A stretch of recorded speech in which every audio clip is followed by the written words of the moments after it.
आप सभी को जय श्री राम। हम कल पढ़ रहे थे कि ध्वजांक विधि द्वारा भाग करना। तो हमने उसके ऊपर एक सवाल किया था जिसमें हमने एक अंक ध्वजांक और एक अंक मुख्यांक माना था। तो यहाँ पे हम आज एक दूसरा एग्जाम्पल लेंगे जिसमें अपने पास अपने भाजक में 3 अंक हैं। तो इसको सॉल्व करने के लिए हम या 2 अंकों का ध्वजांक ले सकते हैं या 2 अंकों का मुख्यांक ले सकते हैं। तो आप इसको इजीली सॉल्व करने के लिए जब तक हो सके तब तक आप 2 अंकों का मुख्यांक लीजिए जिसका आप भाग आसानी से लगा सकते हो। उस मतलब वो 2 अंकों का आप मुख्यांक ले सकते हो। जैसे मैं अगर यहाँ पे मुख्यांक मानो 11, अगर मुख्यांक मानो तो 2 क्या हो जाएगा, ध्वजांक हो जाएगा।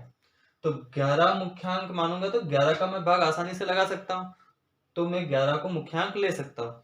या फिर आप ऐसे भी कर सकते हो, एक मुख्यांक मान लो और 12 ध्वजांक मान लो। तो अगर यहाँ पे 2 अंकों का ध्वजांक मानूंगा तो उसके लिए थोड़ा सा मेथड चेंज हो जाएगा, थोड़ी सी विधि में थोड़ा सा चेंज आएगा। तो वो हम इसके बाद जो सवाल करेंगे उसमें करेंगे। तो सबसे पहले हम ये 2 अंकों का मुख्यांक मान के इस सवाल को सॉल्व करते हैं। तो यहाँ पे मैं ध्वजांक और मुख्यांक ले लेता हूँ। मुख्यांक मानूंगा इसमें 11 और ध्वजांक 2 मानूंगा। तो अब लिखने का वही तरीका, मुख्यांक को आगे लिखा और ध्वजांक को ऊपर लिखा। ध्वजांक में एक अंक है तो भाज्य से एक अंक तृतीय खंड में लिख दूंगा, बाकी बचे हुए का अंक मध्य खंड में।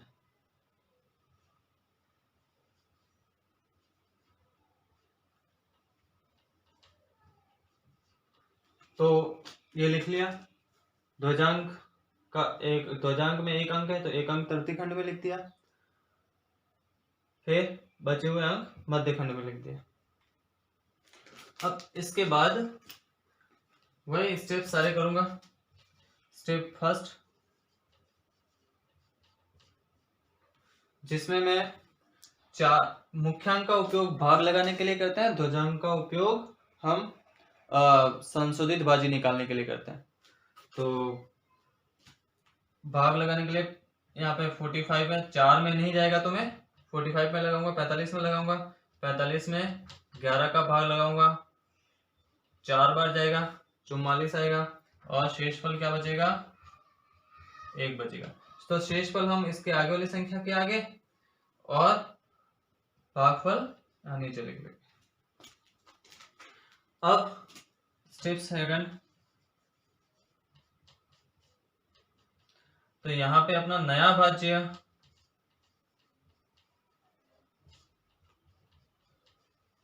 13 हो जाएगा। संशोधित भाज्य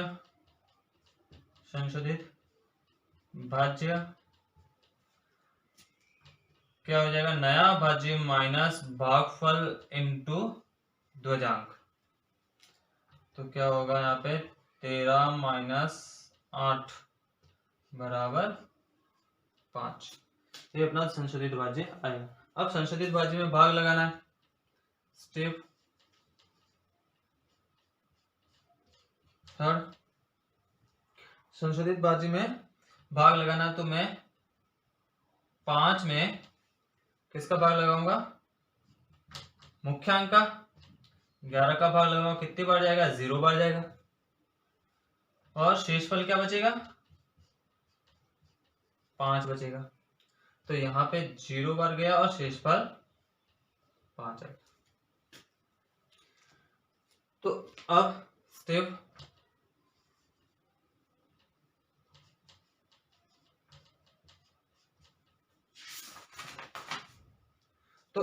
फोर्थ में क्या हो जाएगा, जो मैंने आपको कल बताया था, जैसे ही हम मध्य खंड से तृतीय खंड में जाएंगे तो हमारा नया भाज्य रहेगा, लेकिन संशोधित भाज्य की जगह शेषफल आएगा। तो यहाँ पे मैं नया भाज्य कर लेता हूं, नया भाज्य 52 और संशोधित भाज्य की जगह शेषफल। शेषफल क्या हो जाएगा यहाँ पे आपके नया भाज्य माइनस भागफल इंटू ध्वजांक। तो यहाँ पे हो जाएगा 52 माइनस 0 बराबर 52 के 52। तो आपका शेषफल आ जाएगा भाग लगाने पर 52, भाग लगा लें 112 का शेषफल 52। तो ये हो जाएगा 40 भागफल और शेषफल। तो इस तरह से हम आसानी से 3 अंकों का भी हम भाग लगा सकते हैं। तो मुख्यांक 2 अंकों का मान लिया, ध्वजांक 1 अंकों का मान लिया, जैसे हमने कल सवाल किया था या पिछली क्लास में जैसे सवाल किया था वैसे सवाल हो जाएगा। लेकिन कभी कभी यहाँ पे कुछ ऐसे अंक आ जाते हैं जिसमें जैसे मैंने यहाँ पे 2 अंक मान लूंगा तो उनका भाग लगाने के लिए मुझे थोड़ी कठिनाई होगी। तो उसके लिए मैं मुख्यांक 1 अंक का मान लूंगा और ध्वजांक 2 अंकों का मान लूंगा। तो उस तरह का सवाल भी करते हैं।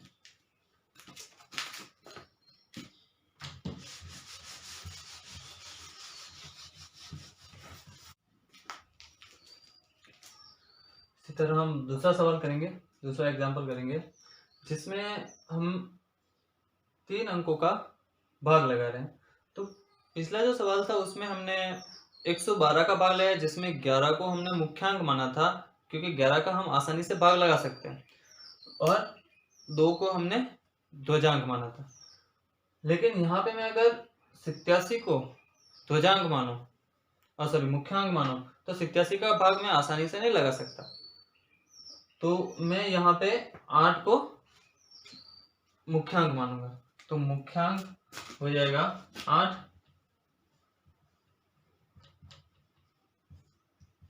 और ध्वजांक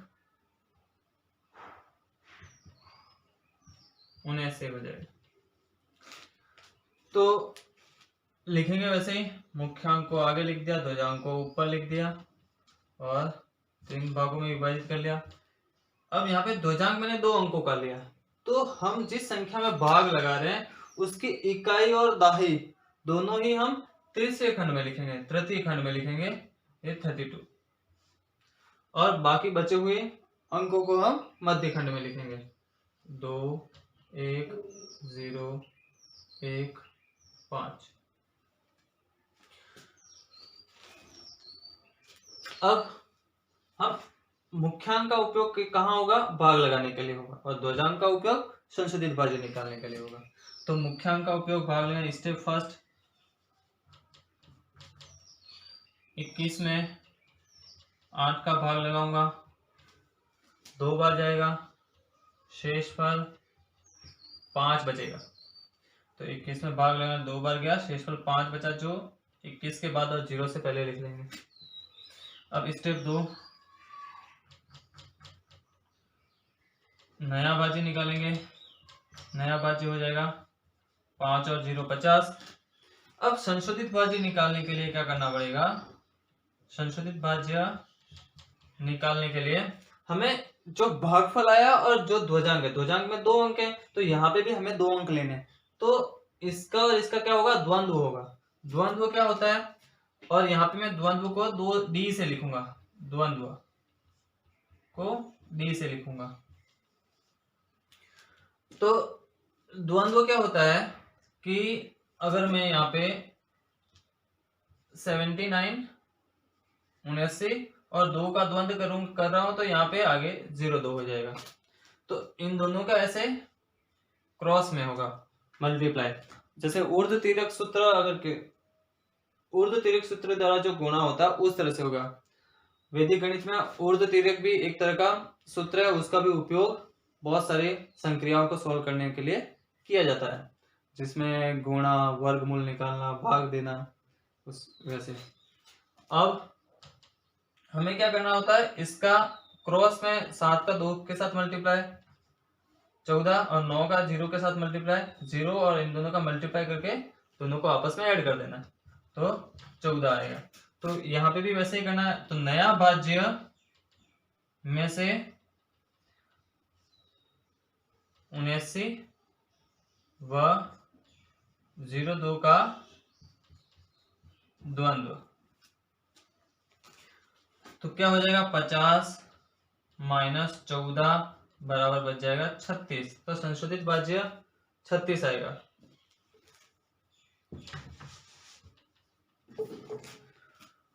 अब स्टेप थर्ड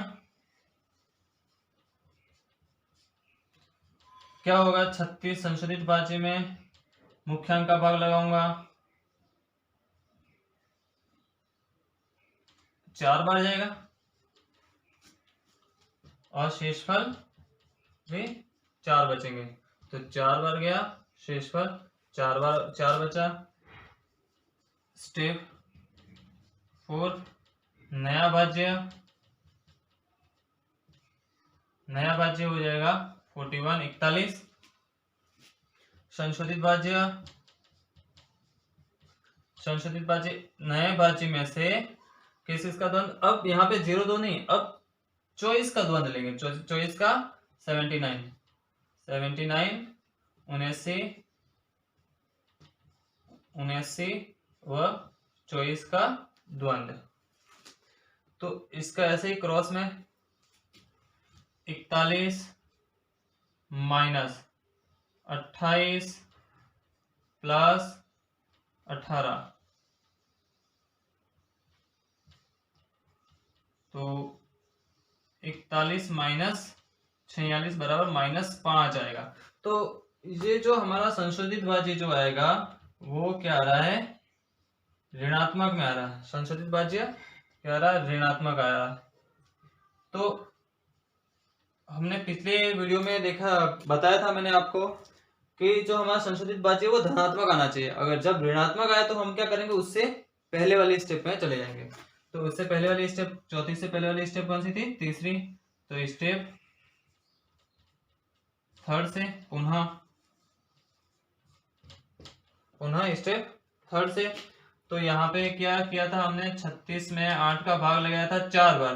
तो यहाँ पे 4 बार नहीं लगा के 3 बार लगाएंगे और शेषफल बचेगा 12।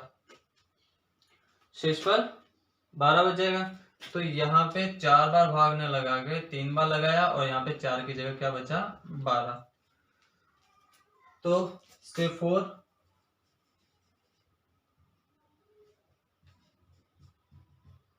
नया भाज्य 121 12 और 1, ये 12 और ये 1, 121 हो गया। अब संशोधित भाज्य निकालने के लिए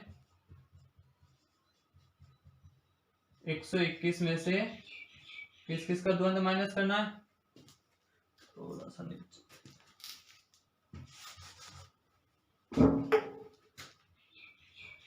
नया भाज्य 121 संशोधित भाज्य 121 में से 79 79 और 23 का द्वंद्व, 79 और 23 का द्वंद्व। तो संशोधित भाज्य 121 में से 21 प्लस 18, इसको माइनस करेंगे, कितना बचेगा, 121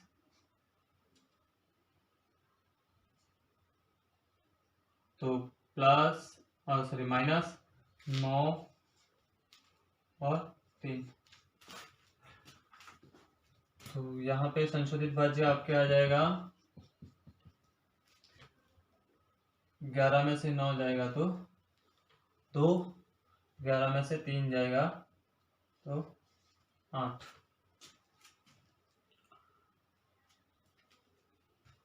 अब स्टेप 5 में 82 में किसका भाग लगाएंगे, 8 का भाग लगाएंगे। 82 में 8 का भाग लगाएंगे। मैक्सिमम भाग हम कितनी बार लगा सकते हैं, 9 बार। यहाँ पे 8 का भाग लगाऊंगा 10 बार नहीं लगाना, यहाँ पे 80 नहीं करना, यहाँ पे मैक्सिमम 9 बार ही भाग लगाना है। तो शेषफल बच जाएगा 10 बच जाएगा, 8 9 72 होता है 82, तो शेषफल 10 बच जाएगा। तो यहाँ पे जो शेषफल बचा वो यहाँ पे 1 से आगे लिखेंगे 10, और जो भागफल आया 9 यहाँ पे। स्टेप 6, तो स्टेप 6 में नया भाज्य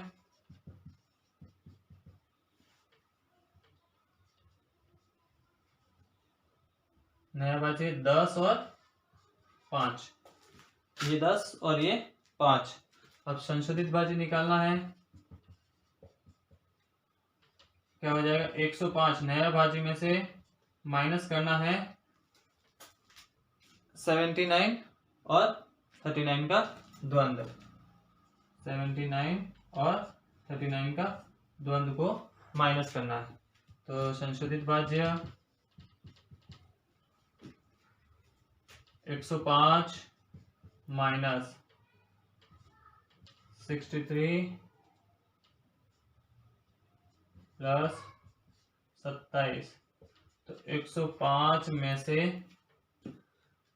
90 को माइनस करेंगे तो बचेगा 15। अब 15 में 8 का भाग लगाना है। स्टेप 7, 15 में 8 का भाग लगाऊंगा।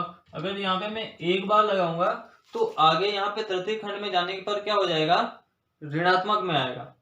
तो इसलिए मैं डायरेक्टली यहाँ पे एक बार नहीं लगा के 0 बार भाग लगाऊंगा। अगर मैं यहाँ पे एक बार लगाऊंगा तो ये थोड़ा बड़ा हो जाएगा, इतना स्पेस है ही नहीं अपने पास। तो आप चाहो तो जो जिसमें ऋणात्मक आता है उस स्टेप को अगर आपको पता है तो उसको छोड़ सकते हो। जैसे यहाँ पे ऋणात्मक आया तो इस स्टेप को मैं मुझे अगर पता है भाग करते वक्त तो मैं इसको छोड़ सकता हूँ।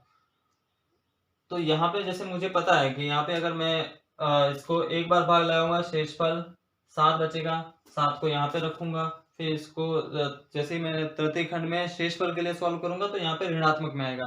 तो मुझे वापस पुनः स्टेप 7 में जाके इसको एक संख्या कम बार, मतलब पहले एक बार लगाया था अब 0 बार भाग लगाना पड़ेगा। तो मैं डायरेक्टली यहाँ पे 0 बार भाग लगा रहा हूँ। तो यहाँ पे 0 बार भाग लगाया, शेषफल बचेगा अपना 15।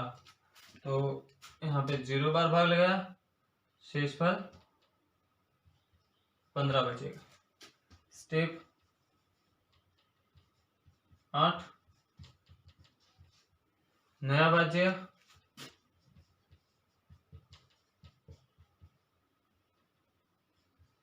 15 32। अब जैसे ही हम तृतीय खंड में पहुंचे तो हम संशोधित भाज्य नहीं निकाल के हम निकालेंगे